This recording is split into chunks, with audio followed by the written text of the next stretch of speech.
ভরা বর্ষায় রোদ বৃষ্টির লুকোচুরি খেলা, এরই মাঝে ভাঙছে নদী, বদলে যাচ্ছে এলাকার ভূগোল, আতঙ্কে রয়েছেন গ্রামবাসীরা।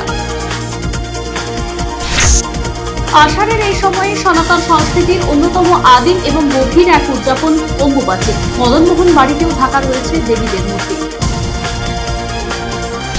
রান্নার গ্যাসের আকালে ক্ষুব্ধ গ্রাহকেরা, বিক্ষোভ মাথাভাঙায় গ্যাস বুকিং অফিসের সামনে। বন্দে মাতরম সঙ্গীতের 150 বছর উদযাপিত হবে কোচবিহারের পল্লীর ব্যবস্থাপনায় হবে এই অনুষ্ঠান।